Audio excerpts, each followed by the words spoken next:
standing for the invocation.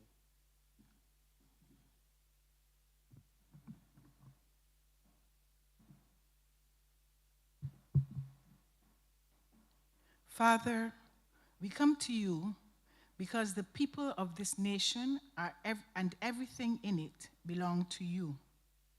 We, the people, are not here by accident. You are the one who set us all here, regardless of religion, race, ethnicity, disability, socioeconomic status, or any other distinction in this nation at this particular time for the glory of your name. We pray for our nation, its leaders and people. Give us all the clarity of vision and wisdom that we may be able to do things even beyond our understanding as we engage in this most important task as a people in our journey towards true independence and self-determination. Lord, there are so many decisions that we all need to make in this regard. And there are decisions, too, that can make or break our nation now and in the future. Help us in this exercise to choose the right path and to do your will when we make those determinations on behalf of the nation. Father, as we engage in this town hall exercise and all other activities associated with the work with which this commission has been tasked, we pray that you will guard, guide, and direct the proceedings. We ask that those who bring their concerns, their wishes, and aspirations for this country are able to do so with clarity, respect, and genuine caring and involvement that is necessary. May we in the commission be able to translate and properly represent the same to the expectation and satisfaction of all. Lord, help us all to truly hear and absorb all submissions and to make the modifications that will benefit each and every one of us. Bind any avenues that might introduce or encourage negative, selfish, and self-serving proposals. Grant us discernment to analyze and recognize any which will ruin the peace and growth of this nation. In the work that we as a country are seeking to do, we ask, above everything else, that our endeavors result in greater justice for all, that the people in our nation be treated fairly and be lifted up in all avenues of life.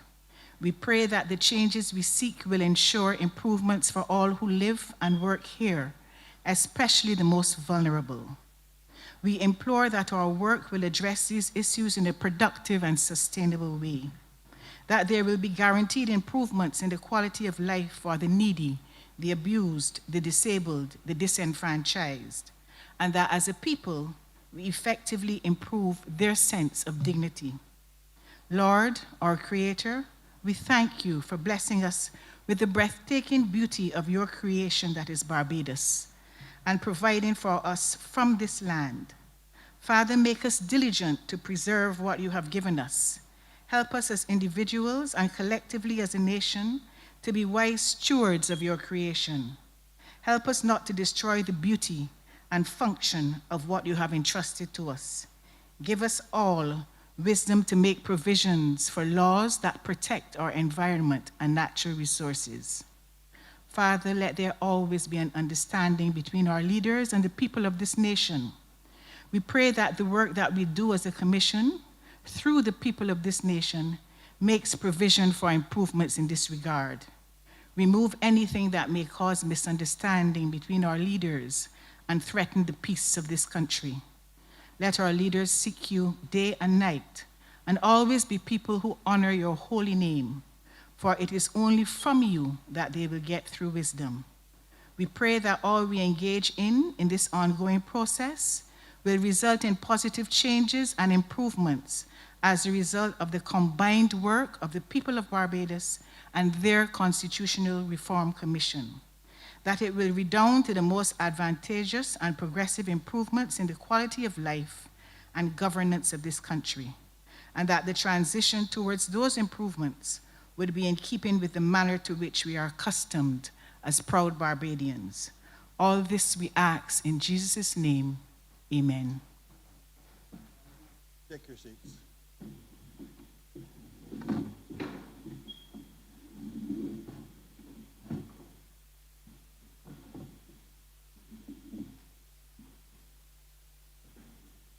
Ladies and gentlemen, I have much pleasure in welcoming all present, both here and online, who are participating in this town hall meeting.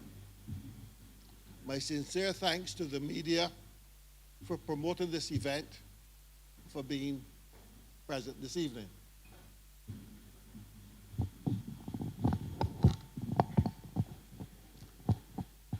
The commissioners who are present on the panel for this evening's session are Commissioner Carrie-Ann Eiffel, Commissioner Marianne Redmond, Adriel Braffett, and Commissioner Sulvin Balbulia. The other members of the commission present in the audience is Commissioner Kathy Walder, and the Secretary to the Commission, Professor Cynthia Barra-Giles, is also present. Commissioner Eiffel is the lead commissioner at this town hall event, and I now pass over to her the conduct of this evening's proceedings.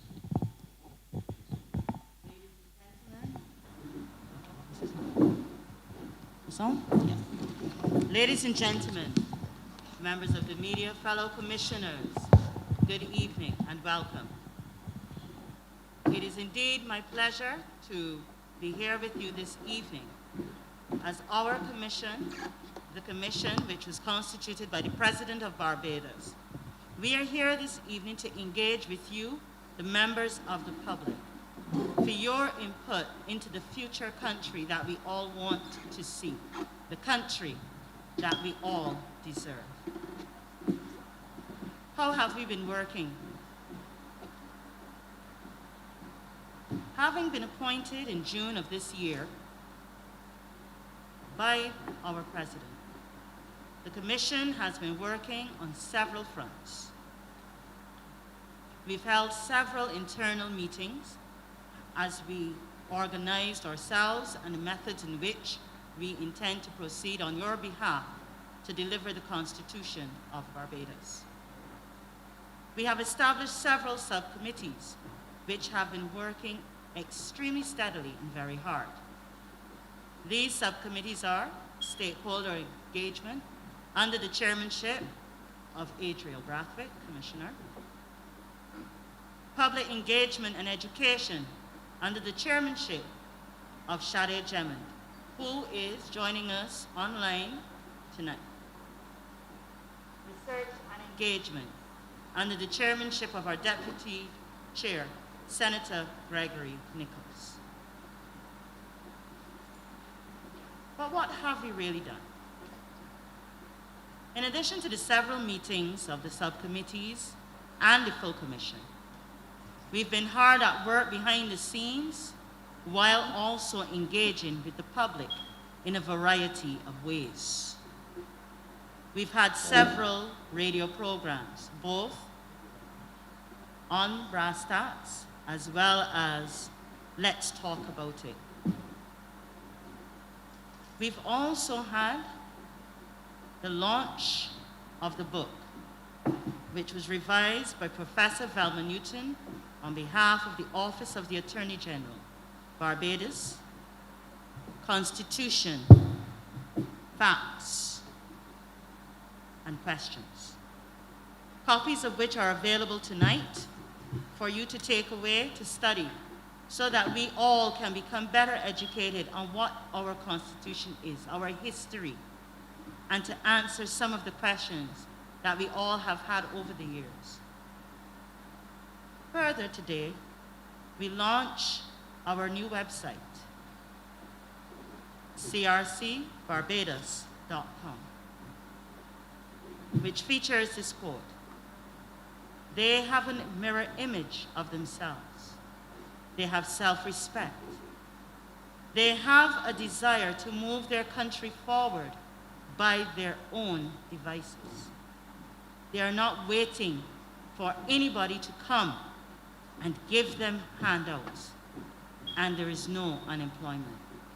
The words of His Excellency, Errol Walton Harvey. Our website features many things, including our mission, and it also holds online copies of both Professor Newton's book and the Constitution of Barbados with all of its updates and comments.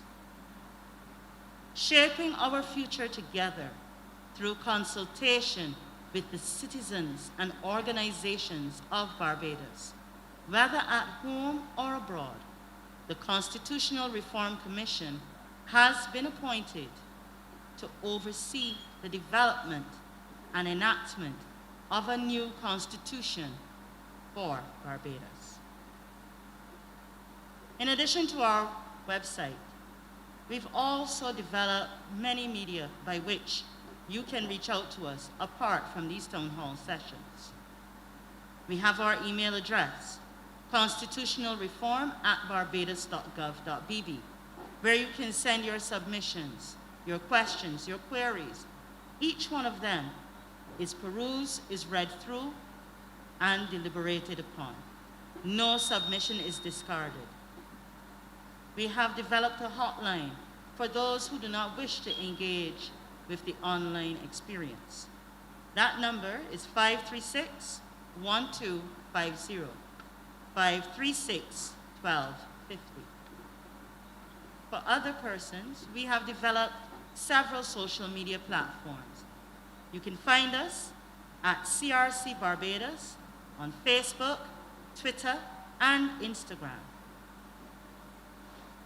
Even further, the Constitutional Reform Commission has partnered with the U-Report platform to support its public education and engagement.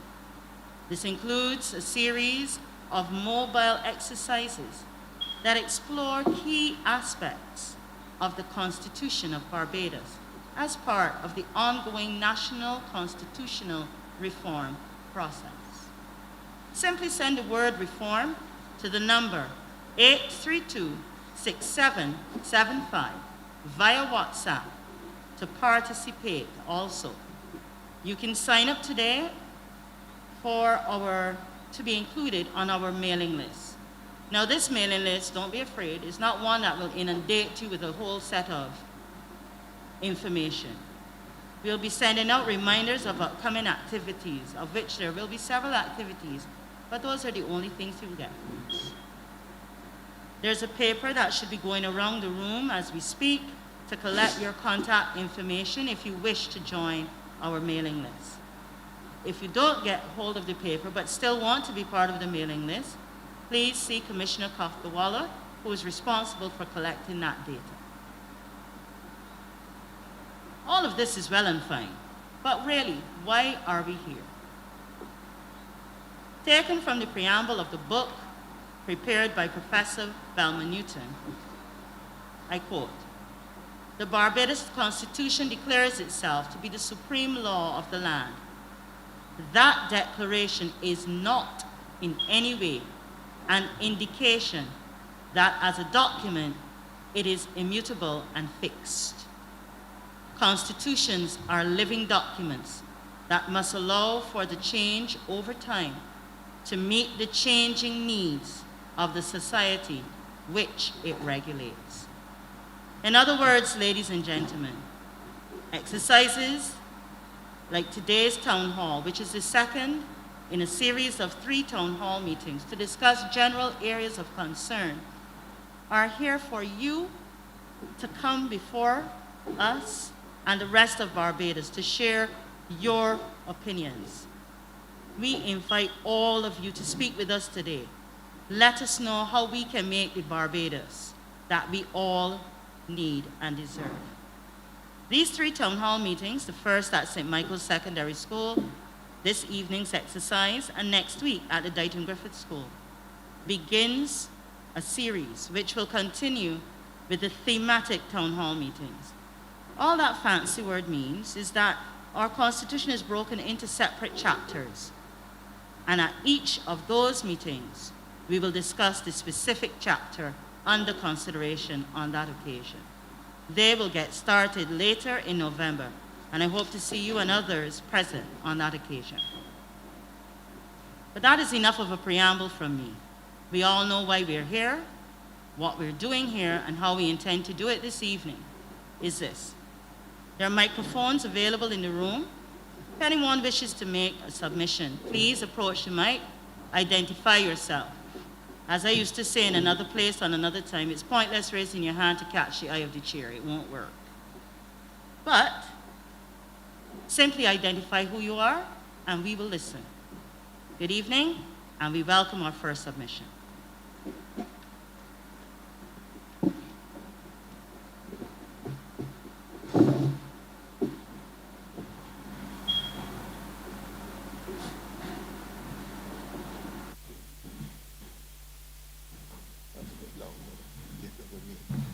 Good afternoon this evening to the ladies and gentlemen.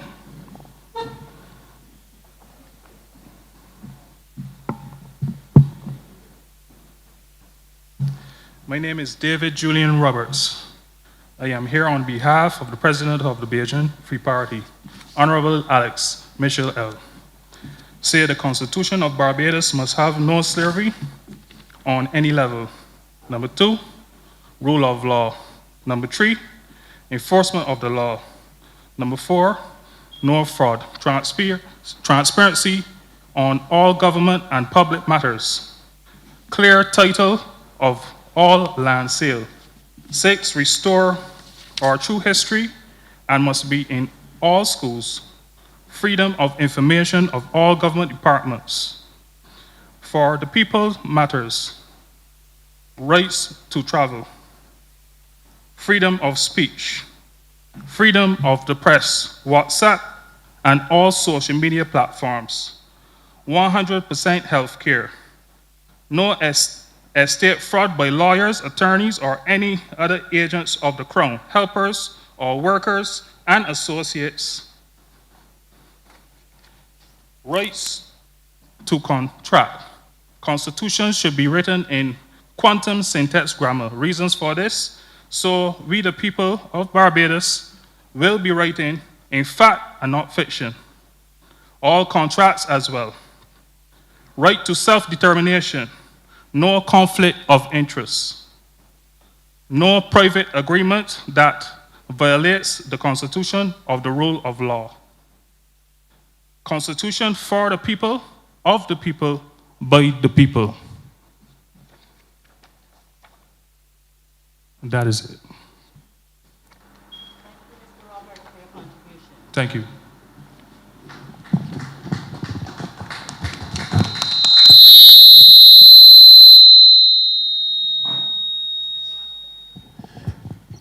David, is it?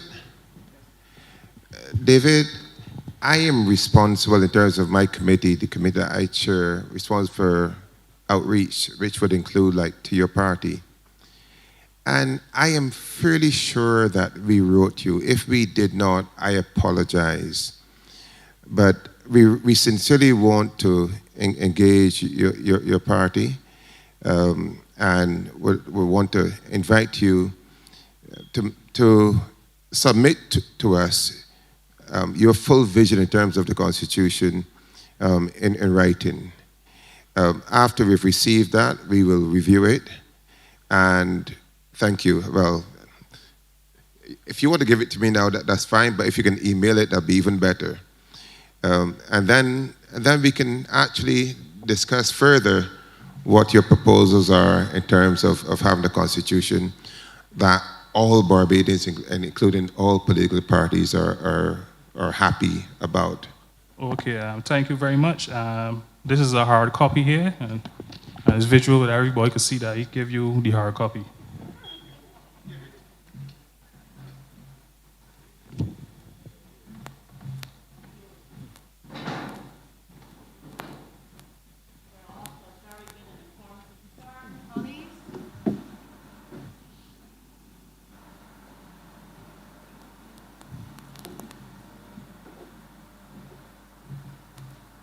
Good evening to everyone. My name is Michelle Edwards. I am a Barbadian by birth, to Barbadian parents, grandparents, and great-grandparents, and probably a lot further back than that. I speak to you on the considerations being given to the changes to the Constitution of Barbados should the Bill of Rights chapter contain a definition of gender neutral and be amended to provide that the Constitution should be gender neutral. And number 2, should the provision against discrimination be amended to include discrimination on the ground of being male or female, age, race, place of origin, class, color, religion, language, sexual orientation, and disability and political opinions. If you don't mind, I'd like to read what I prepared. Please go ahead. Thank you. As a broad overview of what the government intends to include in the new Constitution, which itself will guide the Republic, the Charter speaks to the term sexual orientation. I am therefore concerned about the inclusion of the term sexual orientation and its possible offshoots in the Constitution of Barbados and the resulting laws and statutes, as well as the term's effects on our educational curriculum. The global elitists, with the support and sanction of the United Nations, are moving forward a revolution of gender across the world in which all citizens are required to comply with their demands or feel the full weight of sanctions and penalties of all sorts. In the throne speech, the Governor-General, Her Excellency, said on this matter of sexual orientation, the world has already spoken. First of all, what does sexual orientation mean? If this controversial term, sexual orientation, is adopted in the Constitution, what impact will this have on the content of our sexual education programs in our academic institutions, including at the elementary and primary level? Will this inclusion in the Constitution facilitate the inclusion of comprehensive sexuality education, which I will refer to as CSE, which teaches children that can change gender with or without parental consent, and other radical forms of sex and gender identity? I only have a short bit more. CSE is a highly controversial rights-based approach to sex education that encompasses a great deal more than just teaching children and youth about sexual intercourse and human reproduction. Developed in the West, primarily in the United States, CSE is now being implemented in most countries around the world. Comprehensive sexuality education programs seek to change sexual and gender norms, and thereby teaching youth to advocate for their sexual rights. Most CSE programs promote acceptance of diverse sexual identities and orientations, and have an almost obsessive focus on sexual pleasure, instructing children and youth at the earliest ages on how to obtain sexual pleasure in a variety of ways, including masturbation. While I am aware that the CSE program is not included at this moment under the name CSE, I am aware the elements of the program are already included in our sex education programs within our schools. What impact will this inclusion of the unscientific notion of sexual orientation, what will it have on our educational reform within our schools? Will the inclusion of its advance, will it advance the sexual imperialism of the UN and other international bodies and impose their agendas on the young, impressionable minds of our young children, even from elementary and primary levels within our education? I finish with this. And at what age will this indoctrination start? Countries, especially the US and Europe, have started this radical form of sex education from as early as 4 years old. I want to ask anyone here today if at 4 years old, did any of you have any idea or any thinking about sex? I am aware that the CDB and UEI have collaborated to produce a Caribbean regional curriculum on gender socialization in early childhood education. This is for 3 to 5-year-olds. Do parents have access to this curriculum? Words have power. Words are the filter through which we create and respond to our environment. Will our country find the intestinal fortitude to resist the intimidation of international bodies and stand for the sovereignty of our nation under God? Will an acceptance of this term in our Constitution be an affront to what our father of independence told the international world when he said that we would be friends of all and satellites of none?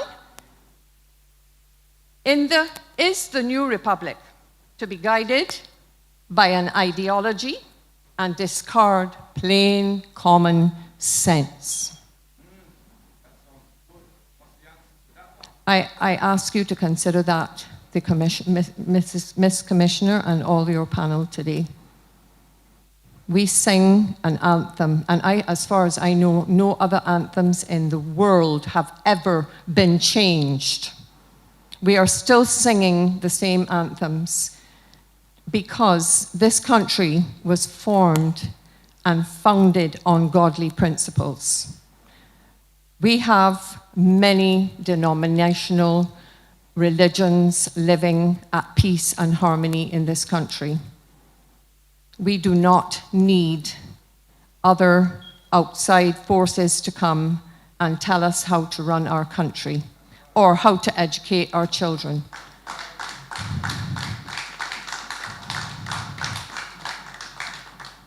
I am a grandmother of one. She is present here with me today. I choose the right, and I choose for my daughter to have the right to teach her what she needs to know about sexual education. And every parent has that right.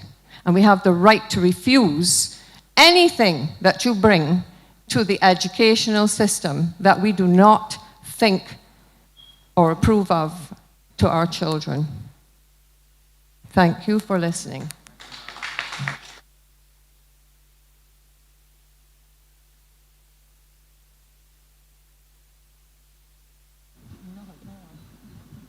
Thank you very much for your submission, Ms. Edwards.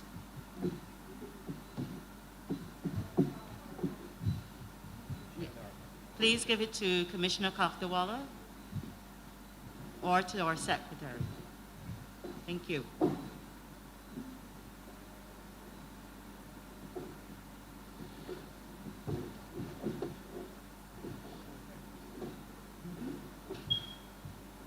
Ladies and gentlemen, who would like to address us next?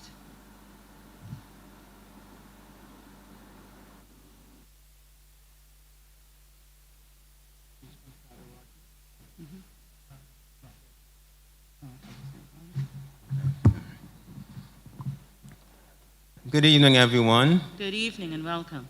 I'm Jabari Jones. I came to advocate for a constitutional right to sustainable transport. I prepared for 2 presentations, a short one which lasts about 5 minutes and a more extended one which lasts 50 minutes. Mr. Jones, I'm sorry, I must interrupt you. I neglected to state that we are encouraging persons for 5 to 7 minutes for their first submission. You can always come back another time, but you can do 5 to 7 minutes. Okay? Okay. Thank you. I also prepared a 1,600-word document which summarizes what I'm advocating. I have not sent it to the Constitutional Committee because it is still a work in progress, and I'm finalizing some of the details of my proposal. I will now go on to do my short presentation. Article 13 of the United Nations Universal Declaration of Human Rights states, "Everyone has the right to freedom of movement and residence within the borders of each state." There has been an increase in car centricity in the last half century, especially within the last 2.5 decades. We are supposed to be moving towards a more sustainable future. And when you think about a car-centric transport system, it is the least desirable, socially, environmentally, and health-wise. Socially, it excludes large segments of the population by eliminating, or in a very substantial way, reducing their mobility. It may also force large segments of the population to put their lives or the lives of others in danger to secure their mobility. It is especially bad for vulnerable groups, namely the youth, the poor, and the elderly, and it limits our choices. Not everyone wants to be dependent on cars to meet their transport needs and desire more options. The existing infrastructure for active transport needs much to be desired. It is inadequate. Public transportation can be irregular and unreliable in many rural areas, late at night, and on Sundays. Environmentally, it contributes to high CO2 and other emissions. It causes congestions, which increases travel time and fuel costs from slow-moving vehicles. There's also not adequate infrastructure for public transport, such as bus lanes. Therefore, buses are often stuck in traffic when they should be given priority access. Widening roads does not solve the problem. They simply induce further car usage and increase the cost of road maintenance. Car centricity also contributes to land use patterns which do not consider active or public transport access to sites or areas, further increasing reliance on cars. Health-wise, they encourage sedentary lifestyles. A sedentary lifestyle is a lifestyle where you are inactive. This has been associated with increased risk of non-communicable diseases such as diabetes and hypertension. I would like to now cite to you some recent data from the Ministry of Health. 1 in 5 people in Barbados has diabetes. 640 million a year is spent on treating diabetes and hypertension. 80% of the deaths in Barbados have been attributed to non-communicable diseases. 1 in 3 children are obese.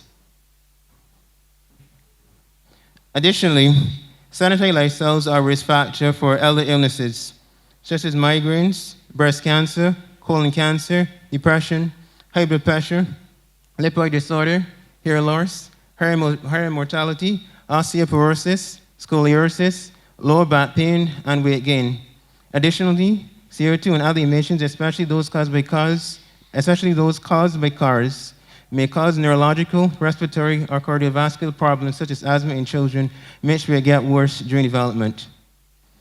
Steps have already been taken towards sustainable transport, but the constitutional right to sustainable transport will ensure moving forward the government does not retreat on existing obligations and continues on a sustainable path. Sustainable transport is a system that embraces multiple transport modes and prioritizes modes with lower emissions and are more inclusive. At the top of this system are active modes. These are the ones where you use your own energy to get around. This is divided into 2 tiers: walking, jogging, skating, and rollerblading at the upper level, and cycling at the lower level. Below active transport is public transport. Below public transport is shared transport. At the very bottom are private cars, parked cars. Some modes part of the lower tier called air travel. Sustainable transport would require more investment in infrastructure for walking, cycling, and public transport, and even shared transport. It would also require necessary support, which includes, inter alia, reduced taxes and subsidies, access to finance, education, and appropriate institutional arrangements. This would have to be supported by the appropriate legislation. I would now like to draw your attention to this chart which summarizes sustainable transport.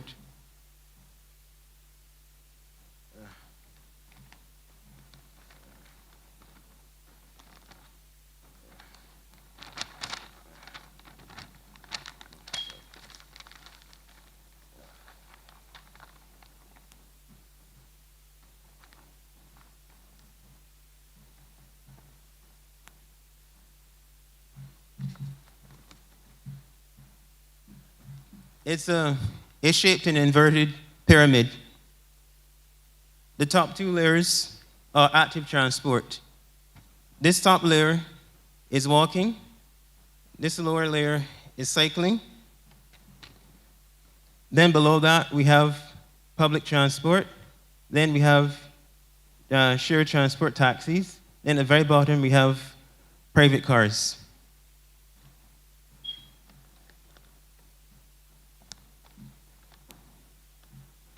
This is my short presentation. Thank you for listening.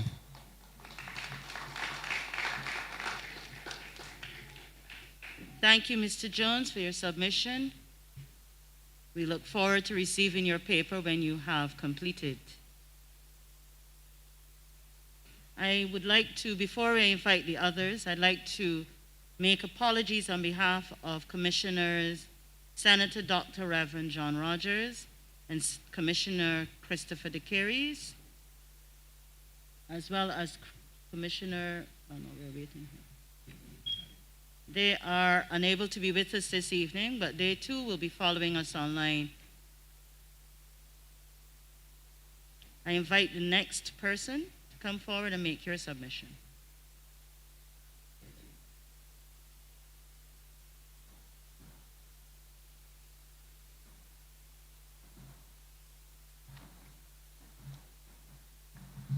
Welcome. Thank you. Thank you for having me. Good night to the entire board of the Barbados Constitutional Commission. My name is Luke Lascaris, and I'm here to speak about what I think is important with regards to the Constitution of Barbados, the future Constitution of Barbados. I first want to say that I believe that the Charter of Barbados should be included as a preamble to the Constitution, and that it should be codified into law and become protected by law and be used as a guiding document for the Constitution of Barbados. I believe it's very important that human rights also be a focus of the Constitution, and that people's rights are included, and that the Constitution reflects protecting the rights of the vulnerable members of our society, such as the youth, the elderly, women, and minority groups such as LGBT people and disabled people. We need to create a more holistic Barbadian society for the 21st century that includes all Barbadians and doesn't just include able-bodied people. It doesn't just include people who look like us. Barbados is made up of many types of people, and our Constitution needs to reflect that, and it needs to include them as well. We need to remember that our Constitution should be a living document, and it's just not supposed to be frozen in time. It will not be just for Generation X or the millennials or Generation Z, but it must be framed to include Generation Alpha and must be written with the future in mind. I also want to emphasize that the Constitution in its language, again, must be inclusive as possible, and include protection for all vulnerable groups. I would like to go on to say that this includes especially elderly people, because we have a problem with elder abuse in Barbadian society, and the Constitution should be written with that in mind and create protections for those people, so that once you reach a certain stage in life, you aren't abandoned at the hospital, or that you aren't able to be just tossed away once it's seen that you've gone past your stage where you should be productive to society. I would also like to emphasize, and I hope that this language from our current Constitution is included in the new Republican Constitution, that Barbados is a secular nation and it needs to be treated as such, and the Constitution needs to reflect that. I remember there was somebody from the last meeting, I can't remember the man's name, but he was opining that meetings should not open with prayer, and I must agree with him on that. Barbados is an interfaith country. We have many types of people included in Barbados, and not only does our Constitution need to reflect that, but our culture also needs to reflect that. I would like to go on to say that this is a pivotal moment in Barbadian society, and we must be very focused at this time to ensure that the Constitution reflects a modern Barbados. I do not know if it is the remit of the Constitutional Commission, but I think it's also very important that the communication around constitutional reform and the future of the Republic of Barbados, and the way that the information goes out regarding constitutional reform and the new Republican Constitution, it needs to be beefed up. There are many people in my generation who are not aware of what constitutional reform means, who don't understand the process of it, who don't even understand that November 30th will not be Republic Day, that it remains Independence Day, and we will not have Republic Day until we have a new constitution. So there's lots of information that needs to go out. Again, I do not know if this is the remit of the Constitutional Commission, but it needs to be beefed up, whether through GIS or Public Affairs Department, that lots and lots of information needs to go out regarding the importance of constitutional reform. So again, I just want to close by saying that a constitution, our new Republican Constitution for the Republic of Barbados, needs to speak towards the future. It doesn't just need to speak towards the current time. It needs to speak towards issues that Generation Alpha may face, and issues that point us in the direction going forward, and it needs to be as progressive as possible because it needs to be as inclusive as possible, whether this is regards to protections such as same-sex marriage, protections so that people are not discriminated against by the court, protections that they can't be discriminated against in places of work, but that is as inclusive as possible. I want to close with that. Thank you very much. Thank you. Commissioners, anybody? Go ahead. Thank you, Mr. Lascaris. Just on your point of information and sharing of information, I sit on the Public Engagement and Education Subcommittee, and we will be putting up a number of articles relating to the Constitution, relating to matters relating to the whole aspect of constitutional reform on our website and our social media. We will be engaging the public in those matters, so you can look out for those information. Thank you, Commissioner Babuya. Next submission.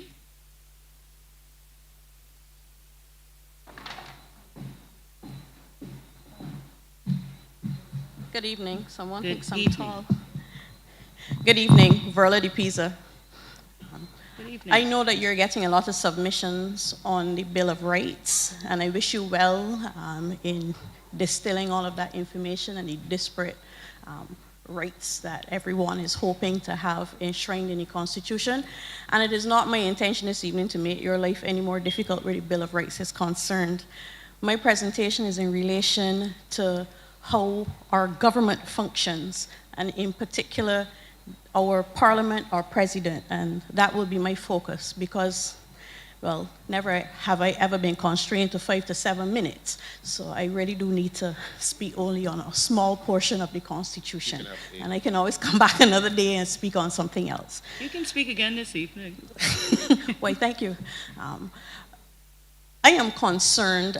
We moved towards the Republic, and I think that we did it without having much thought as to what it entailed. And so we put a president in place and gave her a term that really and truly does not do justice to our democracy, because the term of 4 years is way too close to our political term. And if there's one thing that we should do in our Constitution, is to insulate our head of state from political interference. This is not a new idea, but it is one that I want the Constitution to take on board and consider a term of 7 years instead. That does not collide immediately with a 5-year parliamentary term, and I will speak to that a little later too, but it allows a president to not only seem to be independent, but to actually be independent of mind. Because let's face it, thank you. I don't think it would ever be the intention of the Barbadian public to simply replace one figurehead with another. So I would like us to move to a point where we are also speaking to a president who has an executive function and is not just a functionary. I don't think that we need it in a society this small, and I don't think that it is really much of a promotion of democracy to have a figurehead as our head of state. So I would want also for you to consider that there is an active role for a president a part of the executive function. Again, not an original thought, and I invite you to consider the French model of how they divide their executive duties between their president and their prime minister as one that you can consider even if you don't follow, and it is always open to modify to suit the local situation. But we do not need a figurehead. We need someone who is doing more, even though it is nice, than visiting our centenarians. That is a wonderful touch, and it must never disappear, but there must be some actual duties for our president. Alongside the president and a 7-year term, which then would allow for some difference and also some deference between the president and the parliament. I think that we have reached a stage where we need to be speaking firmly about how we manage our elections. And one of the ways that the Constitution can address that outside of legislation is to have fixed term elections. Again, not a new concept, but one which we really do need to take seriously so that we do not have, again, extraneous, I shouldn't use that word because it's a little derogatory, but we should not have the whim and fancy entering into something as serious as our political determinations. So if it were that we knew when elections were, then we would all know what we are working towards. And I think one of the fallouts from having a knee-jerk reaction, for most people it will be that only one person as it stays right now knows when the election day will be. For the rest of us, it is sprung upon us.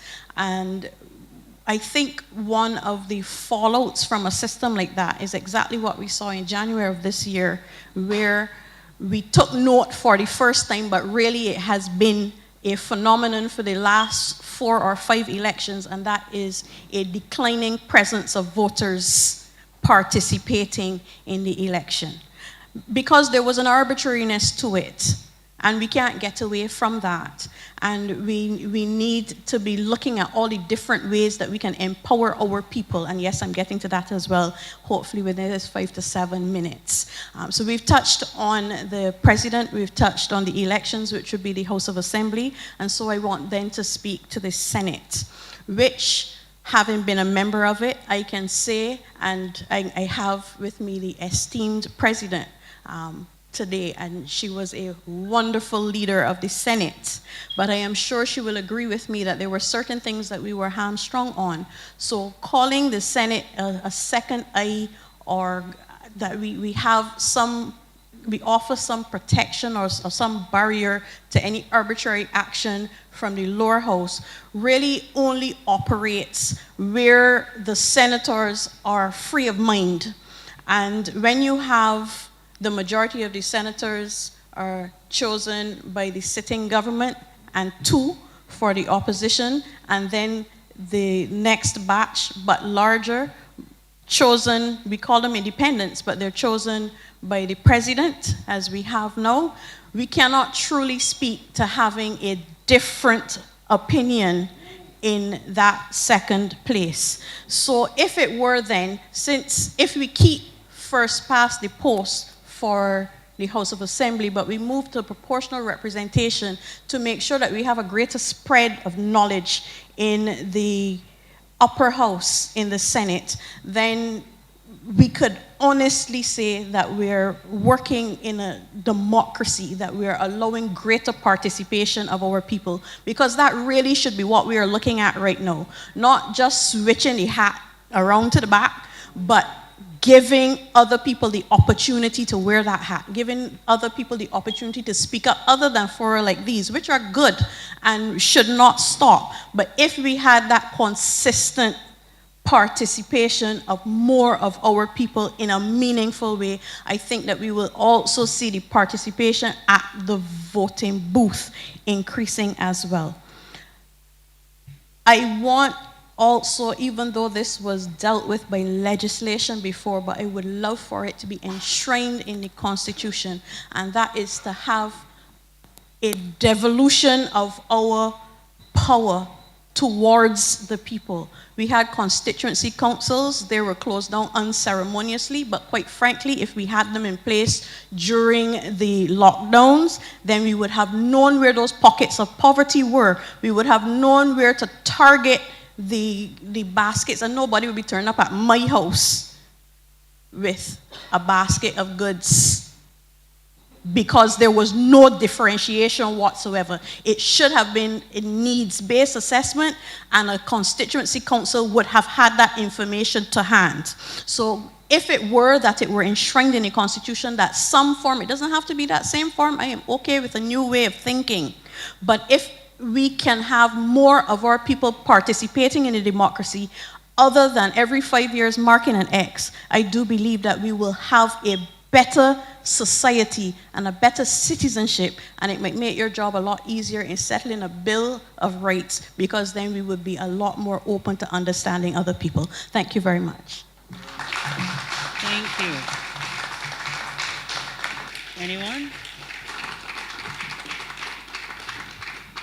Any response? No? Thank you, colleague. Next.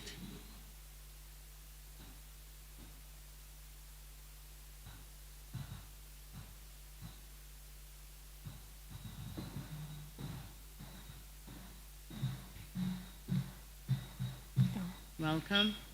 My name is Yarlene Nicholson, and I want to ask the question, now that we are a republic, how will families with dual citizenship be affected in the proposed constitution?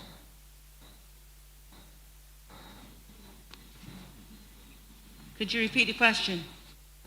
Now that we are a republic, how will families with dual citizenship be affected in the proposed constitution? Okay. Chair? As presently envisaged, dual citizenship is open and is provided for in the current constitution. There is a thought, however, which I have just put out there as a thought, that dual citizenship shall not necessarily be held by a small category of persons in Barbados. And I just take the opportunity of this town hall to throw it out for your consideration. And that is, shall people who have control of the security of Barbados have an allegiance elsewhere? Shall people who serve in Parliament and are cabinet ministers have an allegiance to another country? But for every citizen of Barbados who have citizenship from another country because they have lived abroad, they've become Americans, the Canadians, British, what have you, Caribbean people, and who have no aspirations whatsoever to any of these, what I call 100 positions, top 100 positions in the country, dual citizenship shall not be a problem, and the Constitution currently recognizes that. The question, however, is, shall there be any consideration to limiting citizenship of Barbados alone to those who are high office holders? And in some countries, they do that. I was looking today at the Constitution of Botswana, and the president of Botswana can only be a citizen of Botswana. The minister lost office in Australia recently because it turned out that he had citizenship in another country. We in Barbados have not actively looked at the issue. Our constitution from the inception has always recognized dual citizenship.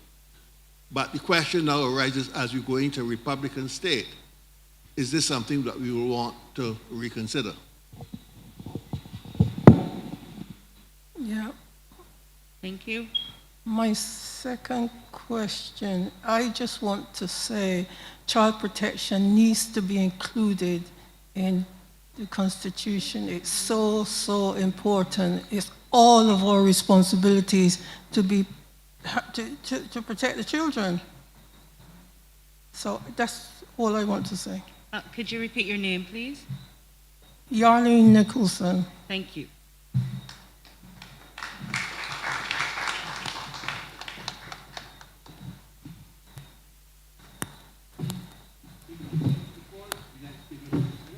say everything cannot necessarily be put in the Constitution. The Commission is committed to making recommendations for strengthening the other laws of the country where representations are made that satisfy us that the laws need beefing up. And that is true also, particularly in relation to children. We have to look carefully at how we reduce those rights into law and how we provide for them. But I just want to throw out the general caveat. Everything cannot be provided for in the Constitution. Where it cannot be, but we think the other laws need strengthening, we will make that recommendation. Thank you, Chair. Next submission. Good evening, everyone. Good evening. My name is Nike Jemet. Before proceeding to my point, I just want to make a response to what the gentleman has said earlier in terms of looking at minority rights. One of the functions of the Constitution is that it's to balance the rights of the individual against the rights of the majority. And it doesn't mean that you discount the rights of the minority in terms of being able to eat and having access to health care, but you have to balance that right of that individual against the rights of the majority. I thought that it would be helpful in terms of looking at this proposed new constitution to compare it to our existing constitution. And I mean, there are some obvious changes, namely the substitution of the title Governor General for the President. But there's one that isn't so obvious, and it's found under the Bill of Rights, under Section 26, subsection 1. And what I'm curious to know, I thought we were going to get a live answer here, but we'll see. But I do have a proposal at the end. And I'm curious to know why this subsection 1 of Section 26 has been changed from a general savings law clause, which would have immunized all laws prior to November 30th, 1966, and it has been changed to modification savings clause. I thought that was striking. I don't know if you have a response now, but my concern is, and I don't know, it's purely speculative. You can tell me if I'm right or I'm wrong, but I know one of the contentions with this particular clause, the general savings clause as it exists right now, is that it made it problematic if anyone wanted to challenge the laws which would have legalized buggery that has been reenacted under the Sexual Offences Act. And so this modification savings clause has been inserted because I don't know if it'd be helpful to read both of them. So the existing clause says, the existing law shall continue to be enforced, but shall be construed, sorry, that's the new one. Let me read the current one. Nothing contained in or done under the authority of any written law shall be held to be inconsistent with or in contravention of any provision of sections 12 to 23. Now, this is covering the fundamental rights of freedom in that section. That's what it's talking about. So currently, it immunizes any laws that were in existence prior to November 30th, 1966. And again, I said, some would say it would have made it problematic, and that's the reason why we haven't had a constitutional challenge to that section that has legalized buggery. And I think it should be interesting to note that under the Sexual Offences Act, that section that criminalizes buggery is sandwiched between sections that criminalizes also incest and bestiality. And I think that's significant because if times have shifted and in this what we call so-called modern society, that buggery is considered, what can be considered unnatural is acceptable, if bestiality, which is currently considered unnatural, and we reach a stage where that is considered acceptable, or incest, where are we going to be in the next 20, 30 years? I think that's just helpful to note. Now, the proposed amendment says, let me get it correct. Yes, The existing laws shall continue to be enforced, but shall be construed with such modifications, adaptations, qualifications, and exceptions as may be necessary to bring it into conformity with sections 12 to 23. My question is if you think that that proposed amendment makes that particular section that still criminalizes buggery more vulnerable to being deemed unconstitutional. And if you think so, my proposal, based on some of the other recommendations that have been made here tonight, that we leave section 26, subsection 1, as it currently is, and make no amendments to that. And I will conclude by saying one of the functions of the Constitution is to balance the rights of individuals against the majority. We cannot accommodate everyone's rights, but what is the majority view, and to take that into consideration.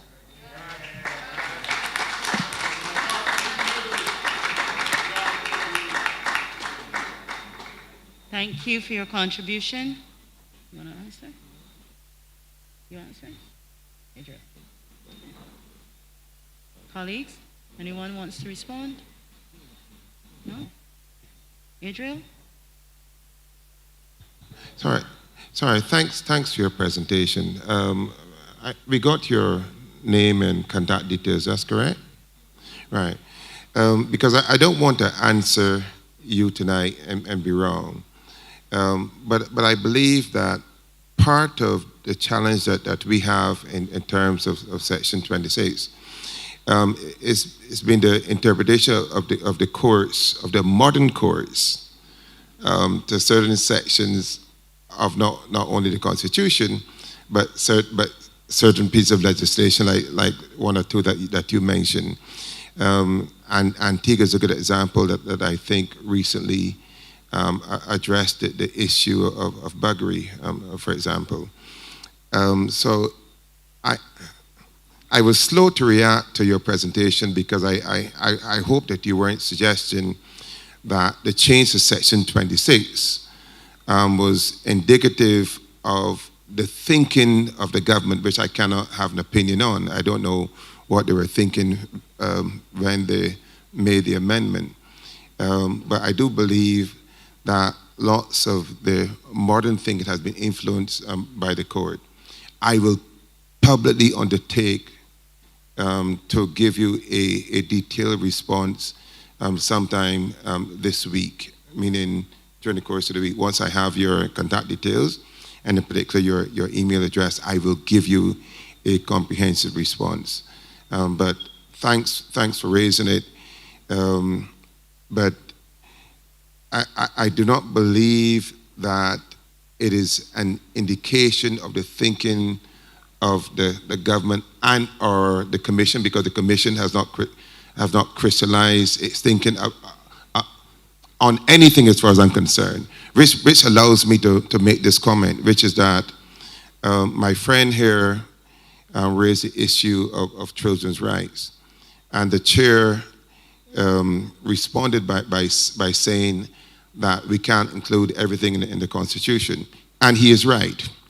However, there are certain fundamental things that I would expect a modern Barbados Constitution should have, and in particular with respect to children, because I think children should have a right to education, a right to housing, a right to health care, a right to a meal every day. There are certain things that we should not be afraid to say publicly that we will place in the Constitution with respect to our children. Because, let me give a good example.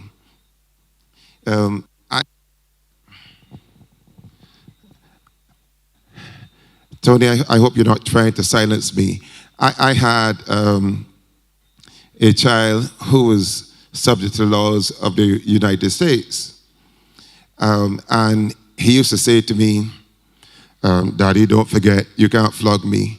And I would say to him, when you bring your tail to Barbados, we'll have a discussion about that. You know what I mean? In terms of the different laws, the different jurisdictions, etc. But there are certain fundamentals that we should guarantee our children. They shouldn't be left to subsidiary legislation. They shouldn't be left to other pieces of legislation. We should have it in our constitution. Thank you, Commissioner Brathwaite. Yes, Chair? I shared with you will be put in a fashion that at the next town hall, we will update it and share it with all those who may have come to that session. So it's not limited to a one-on-one, so that we share whatever learning we have, because some of the issues we raised there call for some research. There's a case that's buzzing in my head, decided by the CCJ, but I don't have it with me, so I don't want to speak to it. That seems to have not looked at the whole saving clause matter. But I'll also say this in a general way, that in some respects, the lawyers in Barbados have been lazy. If there have been concerns about the constitutionality of the Buggery law, they should do what lawyers in other jurisdictions have done and take the challenge to the courts and let the courts look at it. So if the courts have a view, they will deal with it. But just don't, it's not everything that need necessarily be wait on for government or for Parliament. Just deal with it, if there's that view. Because at the end of the day, whatever we do is going to be subject to oversight by the courts. Bear that in mind. Thank you, Commissioner. Commissioner Brathwaite? Tony, I don't want to appear to be having a disagreement with the chair again. But as a practicing lawyer in Barbados, I take exception to the comment that the lawyers have been lazy. Now, that particular section of the Sexual Offences Act actually said that requires someone to make a complaint, so that if two consenting adults decide that they want to have a relationship, two males or two females or have a relationship, then that was not the concern of the law because someone needed to complain. But the section protected children because children cannot consent. So to suggest that the lawyers should have brought an action negates the fact that consenting adults in Barbados were allowed for generations to have whatever type of relationship they require. It's only within recent times when certain sections of our population decided that they want to go to Canada, etc., and created the impression that Barbados was intolerant and that they'd be stoned and hanged and or shot. But consulting males in Barbados, and I'm speaking about males in particular, who had same-sex relationships, were all about the country for years, for generations, without any problem. And so to suggest that we were intolerant is unkind to us and untrue.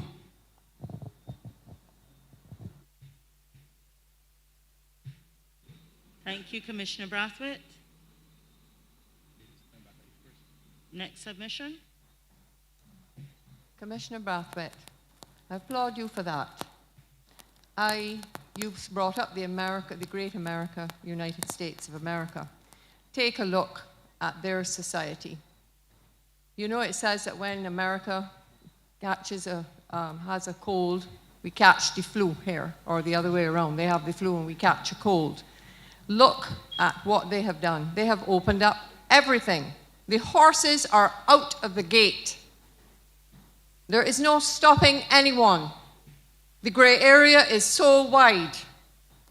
You mentioned that your son said, but Daddy, you can't flog me in America. But you said to him when you get home, though, I can see what I can do to you, because it says, spare not the rod. Spare not the rod. And what am I quoting? I am quoting the words found. Mr. Bulbulia probably has it in his Quran as well. It's in our Bible.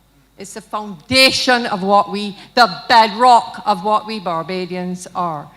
You mentioned other relationships and same-sex relationships. Consenting adults.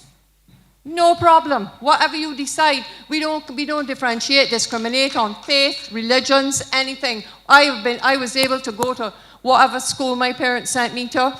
I was able to choose a career in which I wanted to go to and work hard and get an education, a free education, by the way. Thank you, all our generations before us. I just want to say, this country is as free as ever. If you want to let the horses out, if you want to throw out the water with the baby with the water, right? And you want to put all of this down in legislation, I think it's a very, very, very serious thing that we're doing. And I'm not talking about for now, I'm talking about the future. There will be no turning back. Laws are made to be kept. There has to be rules. When children are small, we tell them, no, you cannot do that. There are repercussions if you do that. What we're saying to everybody now is just go and do whatever you feel like. If it feels good, do it. Right? And the children are going to tell you that too. Just know the children are going to tell you that. You are telling me that you're going to put these rights into the children's hands. They're going to make the decision that I am a girl, and I'm not a girl, but I'm a boy. Today I'm a girl, but tomorrow I'm going to be a boy. But what are we doing? What are we doing here? Stick to what has worked in the past. It will not put us wrong. It will not. Mr. Lasaris talked about inclusion.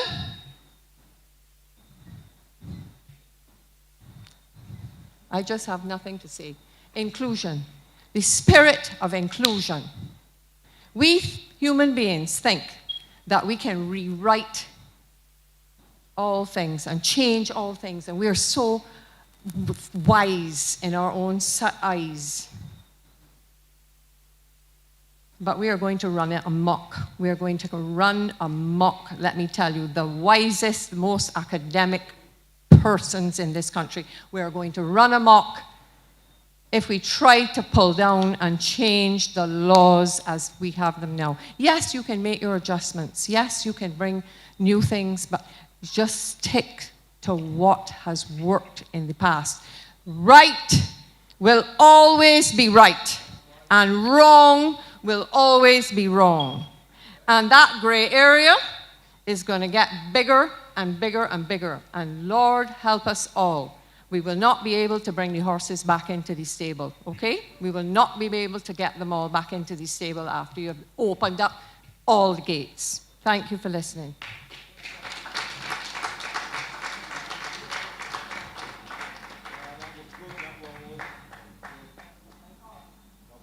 Thank you. Next presenter.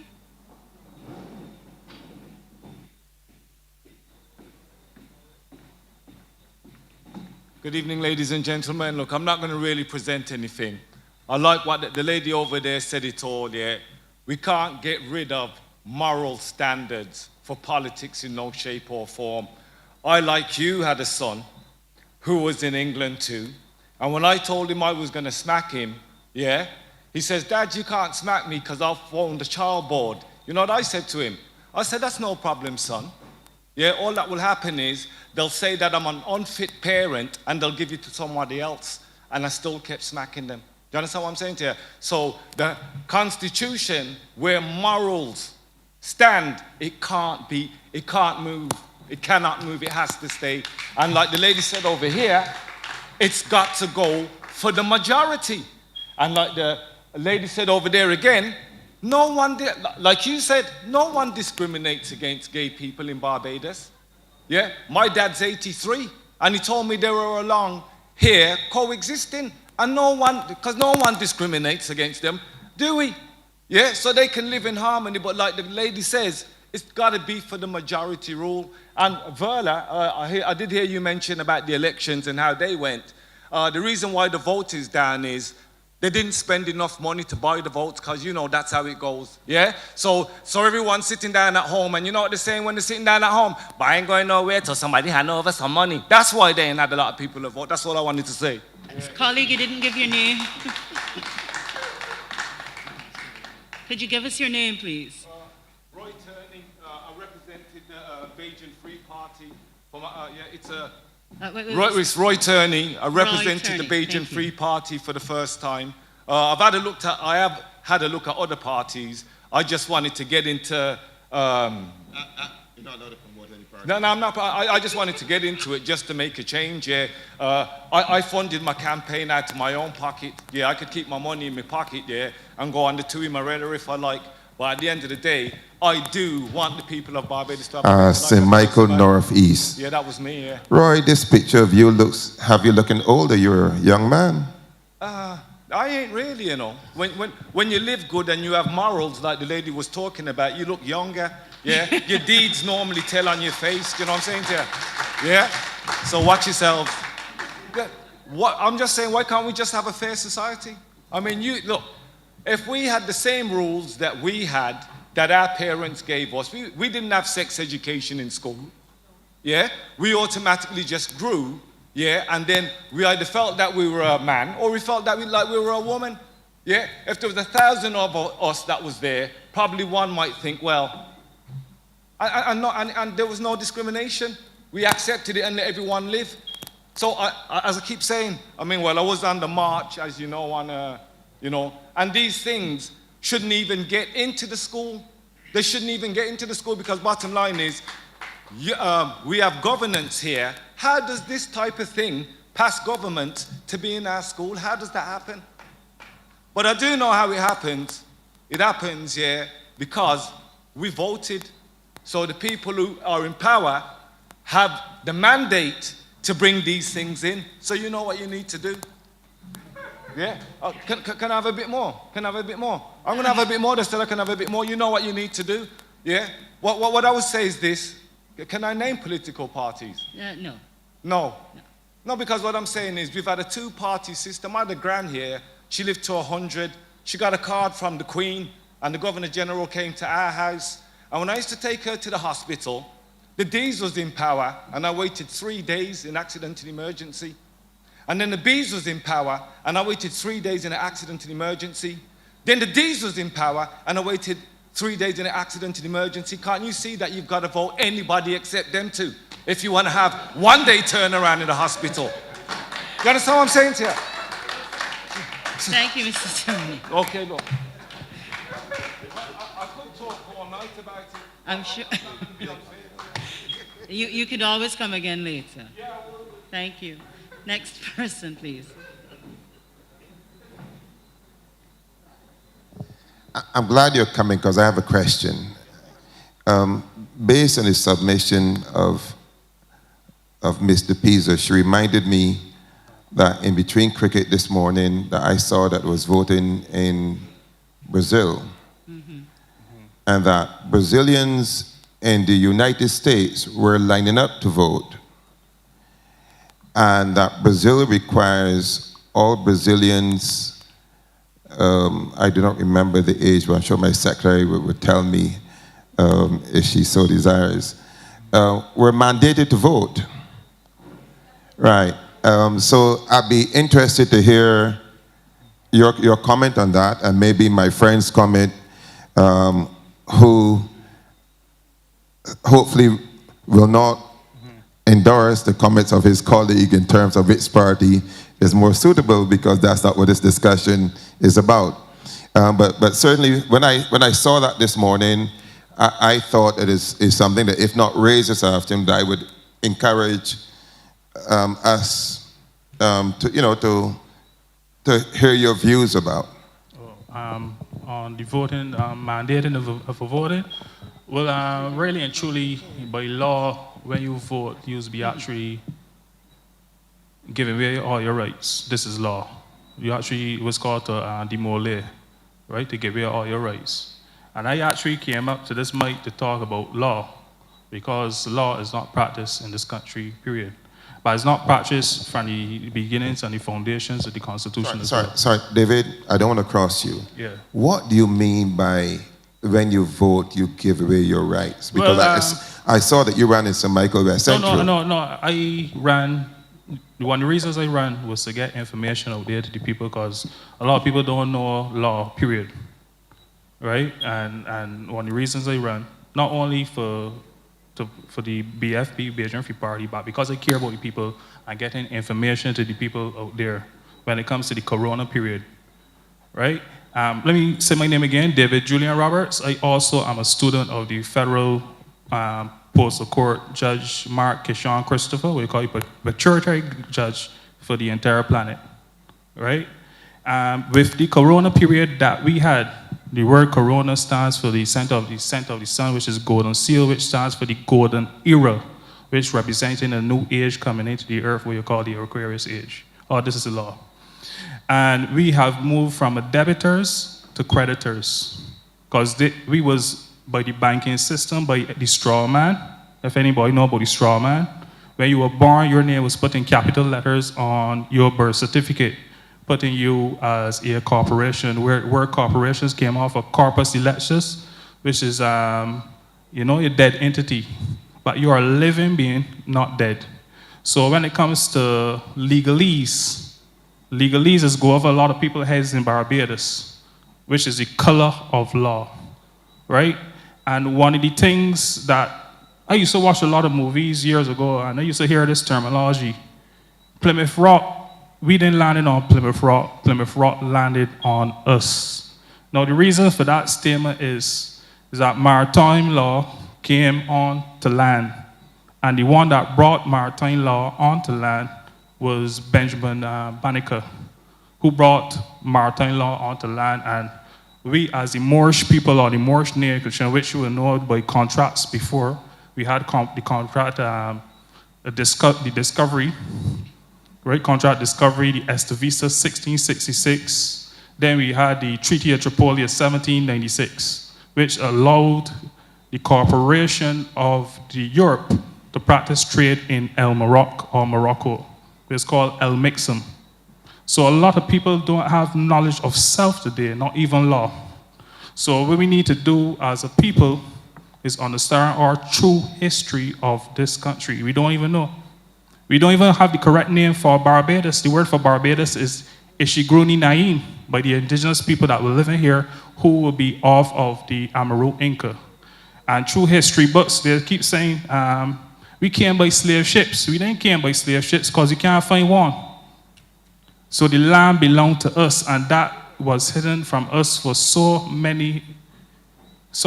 long of period of time that the land was hidden from us. Even I look up here at the Alexander School, what's called emblem, or what the case may be, and they can see a lot of Masonic stuff in the emblem itself. But these very foundations that build our nation took away our past at the same time. Yeah? So as we moving forward into the future, we want to be doing everything on a gravitational playing field across the board, which is leveling up everything. We're leveling up the money, which all dollars can be equal to one another, from Europe to American dollar to the pound to everything is going to be balanced. And this ain't coming from me, This coming straight from the Federal Postal Court judge, right? It can balance all across the board, which is the pound, the euro, even Barbados dollar can be up there. Barbados can be equal to every single dollar across the whole entire world. And I know that the people of this nation here should know everything that's about to go down and is about to go and happen in this country itself, right? So law is something that should be taught. The real law, not the color of law, and losing legalese to speak over people's head. That people don't understand what is going on in this situation. Look at a word like human that was mentioned up here today on this panel. The word human means monster.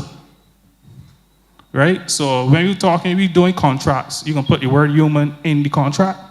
that they belittle the person itself and take away its sovereignty, right? So a lot of sovereignty getting taken away every single day in this country, and people just sitting down. And by consenting to these things, you're accepting it. So when you consent to everything that has happened in the corona period itself, you are actually consenting. Mandate is only mandates given about 5 years or so, then it becomes law, right? We don't know the law. Bajan people just don't know the law. And I hope that once everything flipped, that it will be a level playing field across the board, that everybody will know what's happening in this country itself and what is going on and how we will connect to the outside world and so on, right? So I hope today that as we leave here, we leave with some more information and we could do research. I always say if anybody want to ask me any questions, they could come and ask me. Check me on my Facebook page, David Roberts. Ask me anything, any questions you want to know at all about anything. I spent 2 years home in the corona period with the Federal Postal Court Judge, the Queen of Canada, and the 7th Chief from the States, decoding all information on this planet, all. You understand? So I would like that if anybody has any questions, they come and ask me, and I would, help you out to see the truth in what you wanted to know. Thank you. Thank you. Submission. Thank you.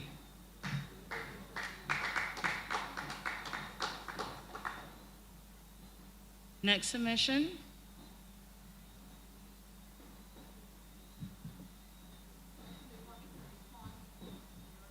Please. Come.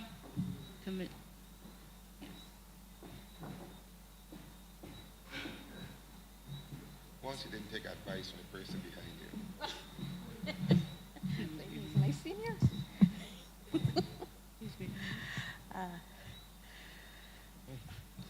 Where to start? I was trying very hard not to have anything to say about the Bill of Rights because I know that that is the hot button topic and everybody else will be talking about it, and the Constitution is so much more than that. But since the challenge was thrown out, I will say, by way of analogy of my child as well, my daughter bounced home when she was in primary school to let me know all about child rights. And I asked her, did they tell you what the responsibilities are? And there was deafening silence because we have never spent any time explaining to our people what their responsibilities as citizens are. And wherever there are rights, there are responsibilities. They balance each other out. So perhaps not just about voting, but a careful consideration of what it means to be a citizen, your duty to the state, in the same way that you have expectations of the state in the form of the Bill of Rights. So it would not hurt to have both the rights and the responsibilities of a citizen enshrined in the Constitution. But while I'm on my feet, I do want to respond to the young lady to my left. I don't remember the name, because my understanding of legislation is not a balancing of the individual and the majority, but a balancing of the individual and public policy. The public policy may actually be against the majority, like paying taxes. But the public policy says that there needs to be money from somewhere to run the country. So even though you own your property, there's land tax levied. All right? So it is not about balancing the individual and the majority, but balancing the individual and public policy. Further, even though this is not for your consideration, my understanding of legislation is that its intent is to protect the minority. The majority will take care of themselves by sheer numbers, but we have to look after those that are less able to look after themselves, which is where the legislation comes into play. I don't think I need to give real-life examples of that. You can just think about somebody stealing from you. There's a legislation in place to guard against that, all right? Which would be the mob against you, all right? And you being the one. So I view the Constitution, the prime legislation, and all the legislation under it different from my young colleague, but that does not mean that either of us is wrong. You get to decide what the Constitution will look like and who it is intended to protect. But as far as I understand, it is a public policy, individual rights balance. and not a majority consideration. But yes, by all means, consider the responsibilities of a citizen and put them in the Constitution. I have no difficulty with that at all. Yeah. Thank you. Thank you. Commissioner Bulbulia? Just to point out, Mrs. DePisa, that we will be in January, the thematic town halls in January will be on the Fundamental Rights, Chapter 3 of the Constitution, so you can come prepared for that one. Yes. That's an open invitation. Yes. Ladies and gentlemen, we will take submissions for another 15 to 20 minutes.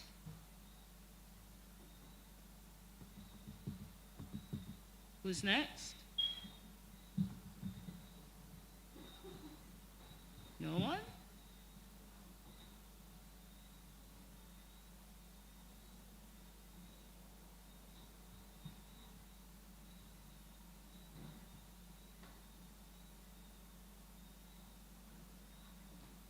Here we are. Hi, good night, panel.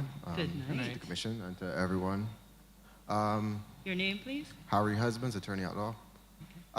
My take in relation to the new constitution as it should be framed, I think that, and I want to reinforce a point that I made on brass tacks over the last couple of weeks, I think that every election that the Barbadian public is placed in a dilemma between voting for the best member of parliament or voting for who they want to be as the government.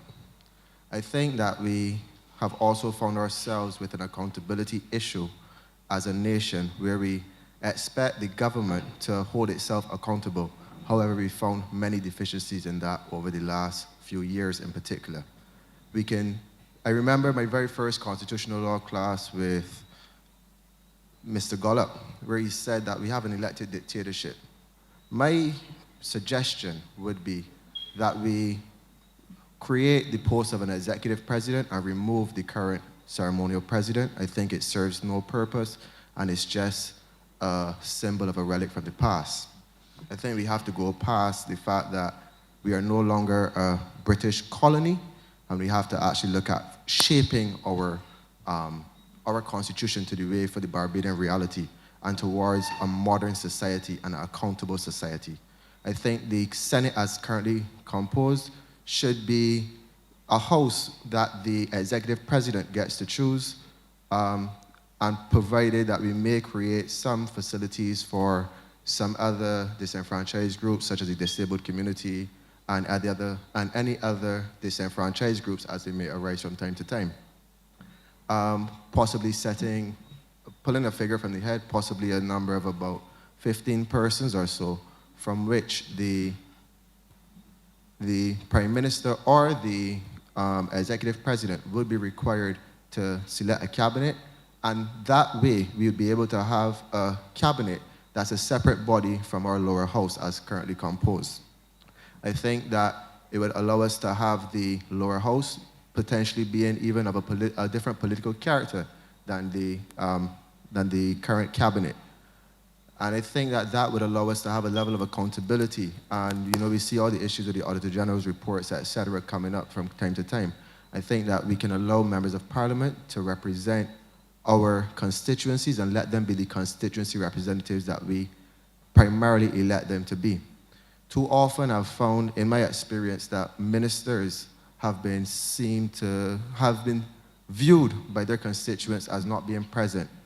And I think that's because they're also placed in a dilemma between having to serve a national agenda or whether or not to serve their constitutional agenda. It also creeps into issues where jobs have to be given out by ministries. Certain ministers would only be willing to give other ministers or other persons from other constituencies certain jobs where their ministers are in charge of a ministry or where their colleagues are in charge of another ministry that would allow them also to get jobs.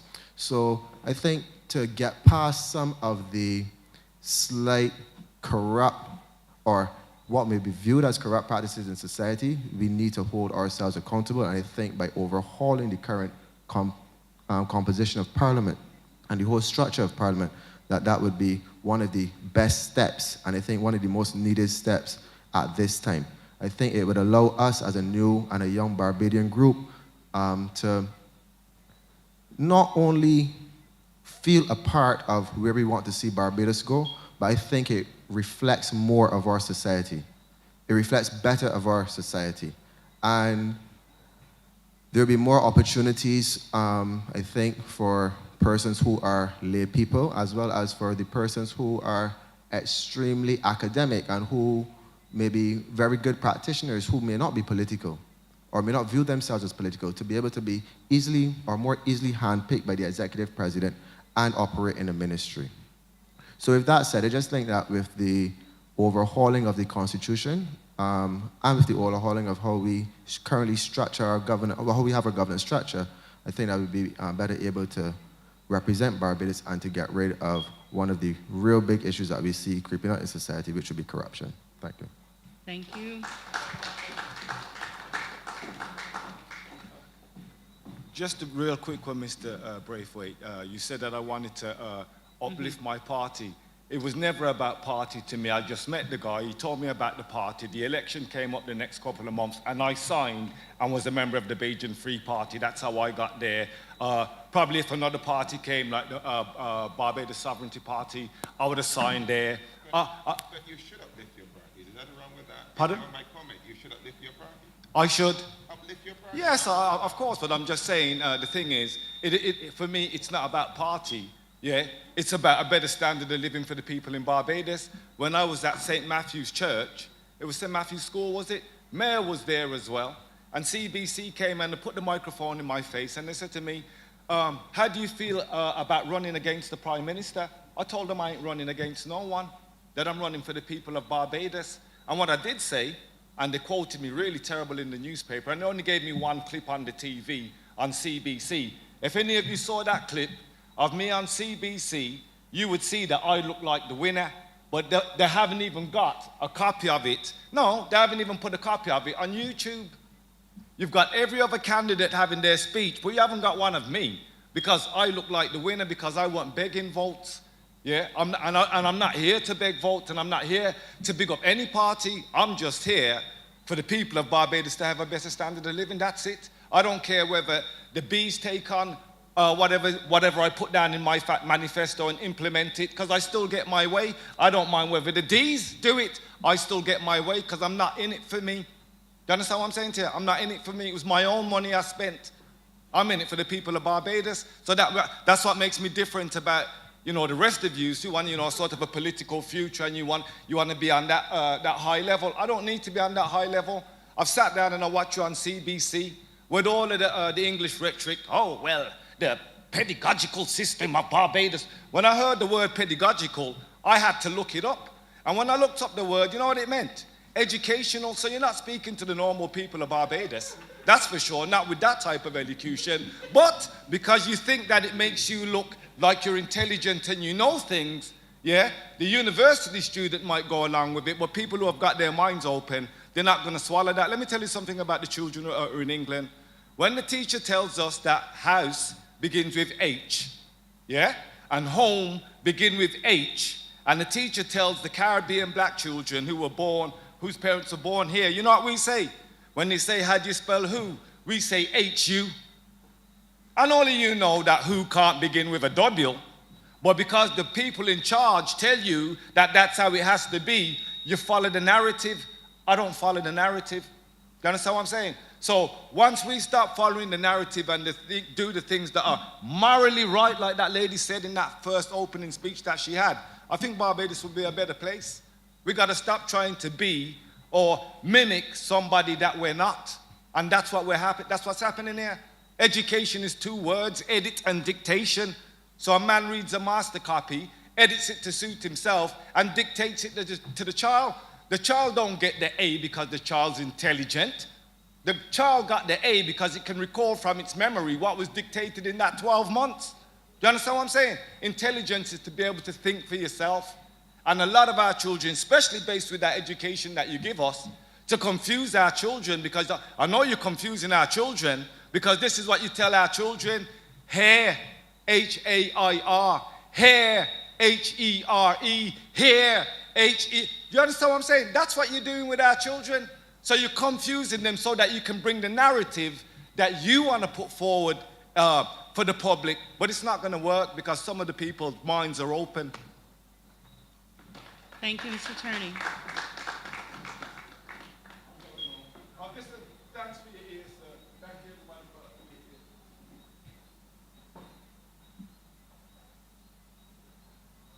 Anybody else?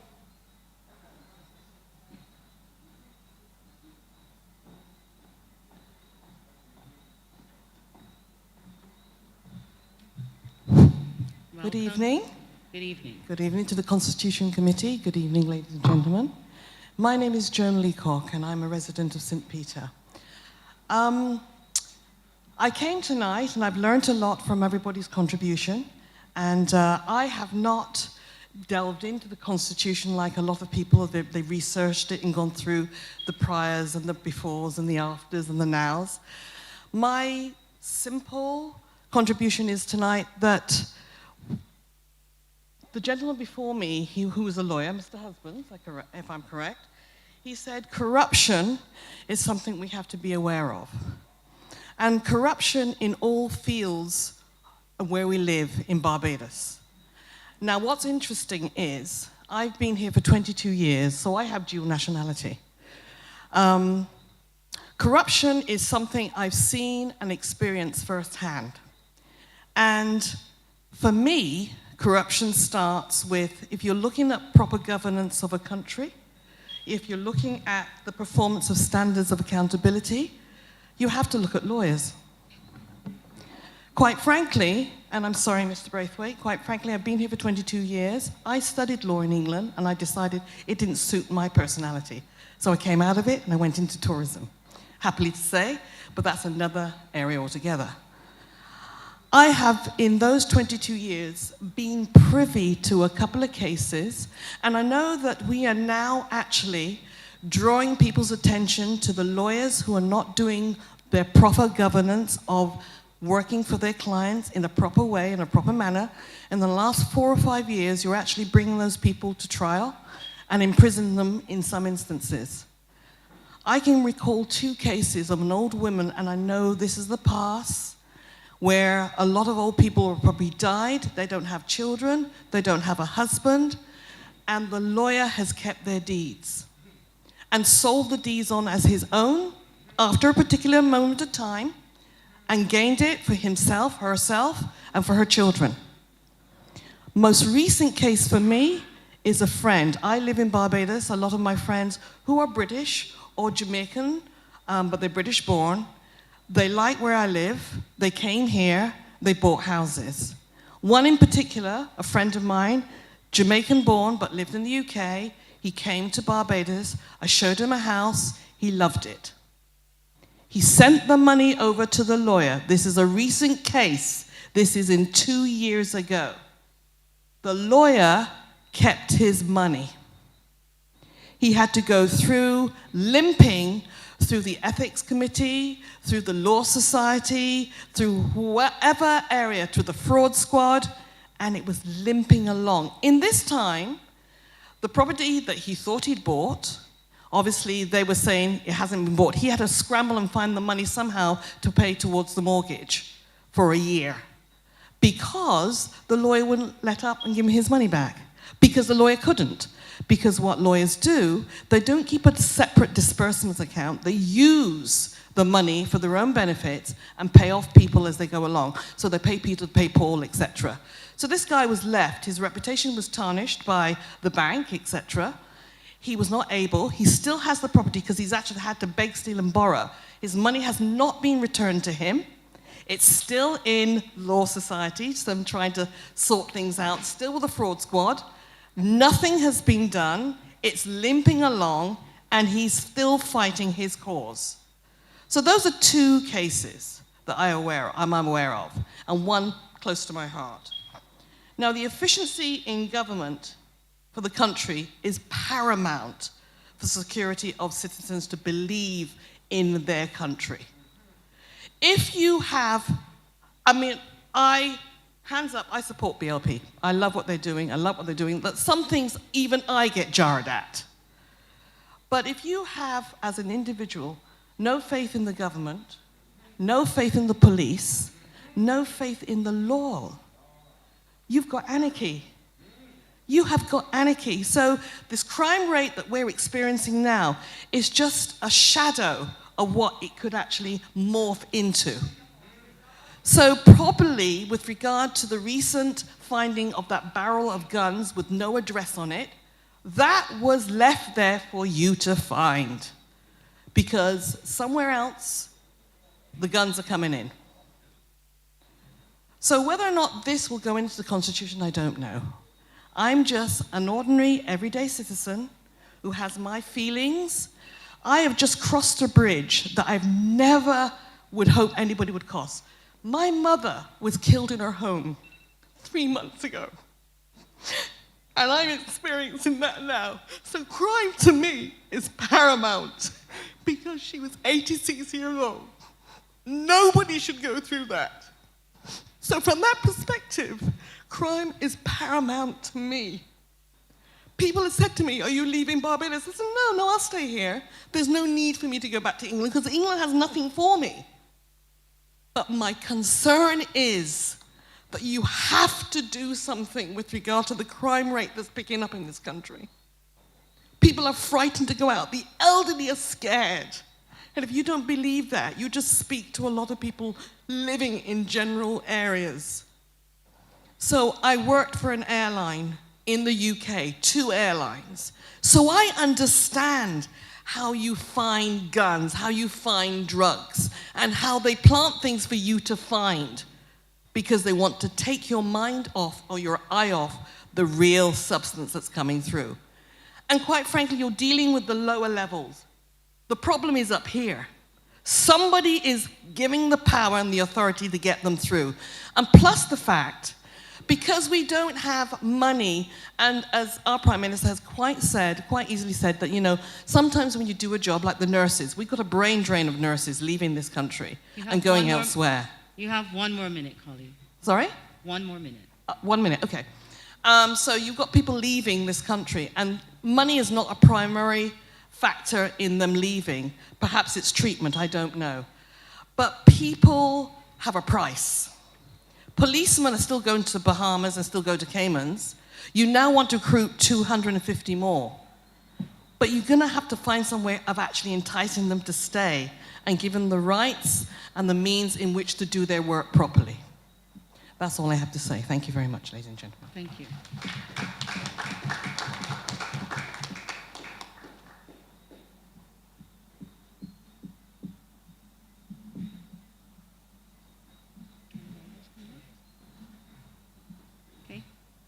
Hi, good night, everybody. Good night. My name is Shamar Bavel. I'm an attorney at law. My point is very practical, and it speaks right back to the earlier conversation about the Bill of Rights and the direction in which we all know the country probably will go. And I'm a friend of none and a representative of no side whatsoever. I'm just a practical person that files come across my desk. And when you give an opinion on a matter, sometimes you got to think about other persons. And I just want to give 2 practical examples of why the Bill of Rights probably need to be updated. If you have we all know that there are certain alternative relationships in Barbados. You have 2 persons living in an alternative lifestyle. One person dies. The person that dies, they were the holder of the title to the property. What happens to the other person? Consider that. You have 2 persons that may have been in an alternative relationship. The relationship breaks down maybe after 20 years, and they would have probably made more what we call homemaker contributions towards the relationship. Now, for the normal type of relationship, we can go to the court when we divorce and we could get something to put us back in the position that we probably should be in. But for the alternative relationship, what is their recourse? So when we speak to whether we should amend our Bill of Rights, we have to consider other people. It's not about our moral code or what we feel Barbados should be like or what Barbados was like when we grew up. It's about people and their practical day-to-day living and existence. And that is why we have to update and go forward. And this is the point that I make reservedly, but I will make the point. The same the same philosophical points that being made, that is how it was, and we can live like that. Those points were made in the 1830s for a different problem that we had at that time. And that is just the extent of my submission. Thank you.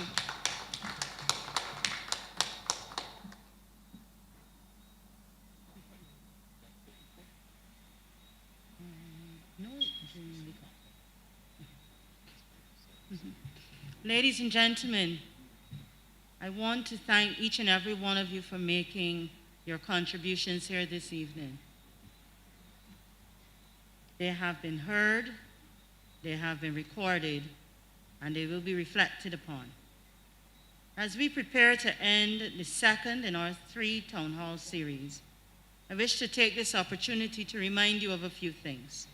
First of all, please take a copy of this book, Barbados Constitution, Facts and Questions Revised. There are copies available here this evening. You can also download them at our website. I'll give you the website address in a minute. You may reach out to us at constitutionalreform@barbados.gov.bb with your written submissions. If you wish to leave us a voice message, do so by calling us at 536-1250. Join the You Report exercise via WhatsApp. It's one of our educational engagements. 832-6775. WhatsApp, reform to that number to join the You Report exercise. Join our social media platforms. Look us up at CRC Barbados on Facebook, on Twitter, and on Instagram. Our website is full of information and will only get better over time. We have our beautiful logo launched there.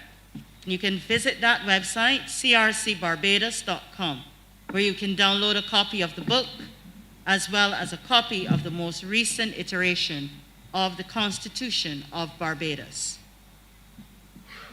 I take again this opportunity to remind you of the names of our commissioners and our secretary. Our commission is chaired by retired Justice Christopher Blackman. Our deputy chair, Senator Gregory Nichols. The other commissioners,